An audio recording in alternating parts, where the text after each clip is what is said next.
What's up, everyone? Welcome into the TexAgs Rewind, brought to you by Specs. Nick Savage outside of the Rollo Insurance Studio. Everyone's distracted today, not doing their job, so I'll do it for them.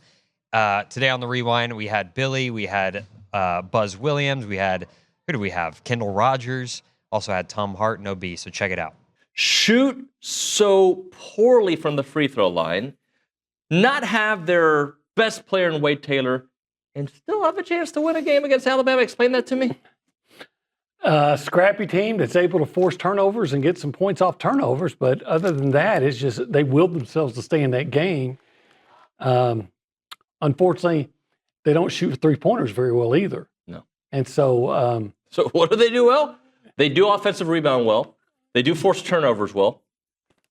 Bama's a bigger, more athletic team, more talented team, and healthier team. And typically, not always, typically that team's going to beat a team that's wounded, that is not as talented. Yeah, typically. And it's crazy. I think I don't don't believe in moral victories, right? No. And I don't want to say, hey, look how great they were in defeat.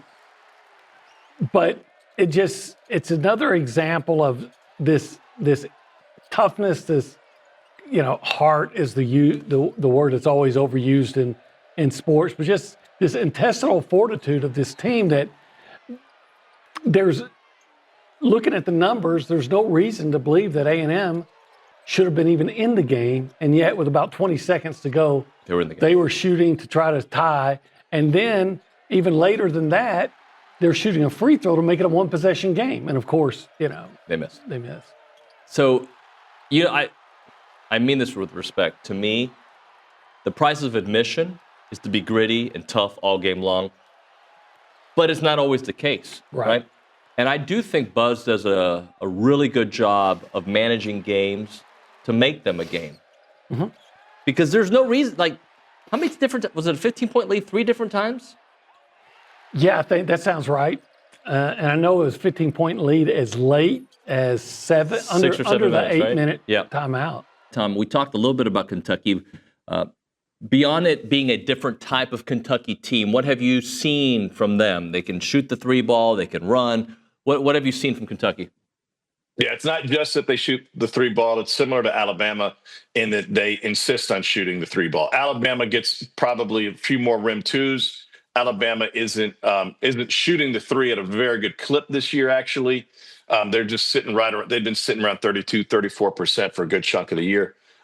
Kentucky shoots it really well from 3, and they've got guys that come at you in waves who shoot it well from 3. They are the type of team, and we wouldn't have said this about Calipari's teams, even when they had a lot of talent on them, where they have legitimately a different guy can beat you every night, and that can go 8, 9 deep. I thought they'd be a better defensive team. Lamont Butler, one of their guards, is an elite one-on-one defender. He's going to be guarding Phelps, or if Wade plays, he's going to be on Wade.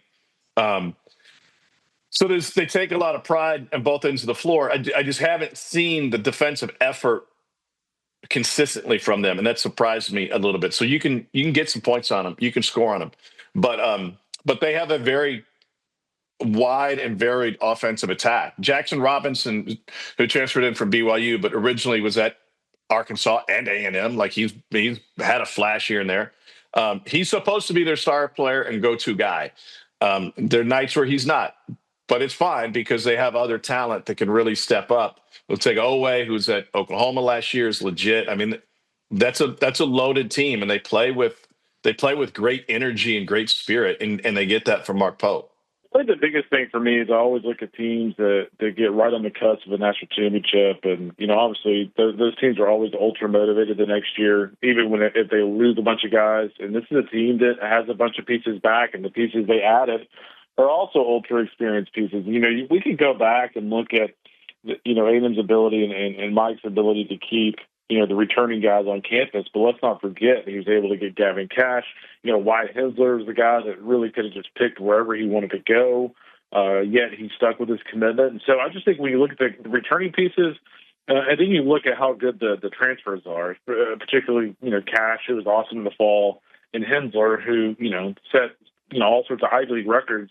The sky's the limit for this team. Obviously, they're going to have to go out there and improve it. But, given what they went through in the offseason, given how last season ended just on the field, I don't think that's going to be an issue. I don't think focus will be a concern with this team at all.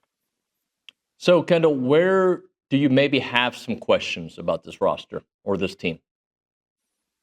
Yeah, I mean, I think, anybody would look at I guess coaching would be the wrong way to say it, but how does A&M moving forward, especially Mike Early, how does he manage late in the game? You're in the SEC, you're going to be in series where it's going to be 7-7 in the eighth. How is Michael Early as a manager? We all think he's a good coach. We all think he connects with the kids really well. But how does he manage late in the game? I wouldn't say it's a concern. I would say it's more of we don't really know. So, what do we expect? So that's one thing I kind of keep an eye on. The other thing I would kind of pinpoint would just be the back end of the bullpen. It's not that I'm concerned about it from a talent standpoint. The talent is absolutely there. I'm a big fan of guys like Clayton Freshcorn.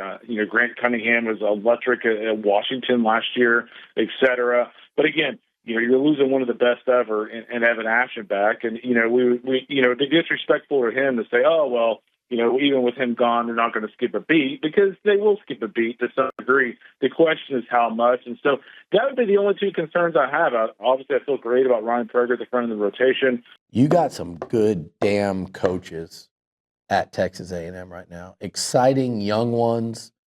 You think of Early, you think of Morrison, you think about Weaver and Chadwell on the women's side. You think about the big three, Tricia Ford and what she's done over there. And I know I'm going to leave somebody out, and I'm not naming every sport, but then you think of the big three, and I think on the day that Texas A&M baseball comes out ranked number 1, what an opportunity for Mike Early in year one and that staff. And then you think about what Buzz is doing in basketball right now. And then you think about Mike Elko. Again, everybody's doesn't really know how to feel after year one, but I think there was plenty that I saw to give me optimism moving forward. And I continue to see it in terms of what they're doing portal-wise. Not just what they're bringing in, but, again, we're through the portal for A&M. They lost one guy. I'm not saying depth doesn't matter, and they might lose a couple more in the spring. Everybody will, and they'll replace him. But they lost one guy that I truly saw a group fight to keep. One off the entire returning football team. It's a big freaking deal. Noah. Yeah, for sure.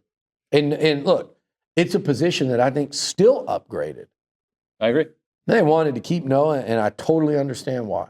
I was disappointed that he left to go there. Mm-hmm. I think he went in the portal because he was going to Georgia. And I know that could have changed. That doesn't mean A&M had no chance. They didn't. But I thought he went in the portal to go to Georgia, so that made it pretty hard to keep him. All right, remember, like, comment, subscribe, and we'll see you tomorrow on TexAgs Live.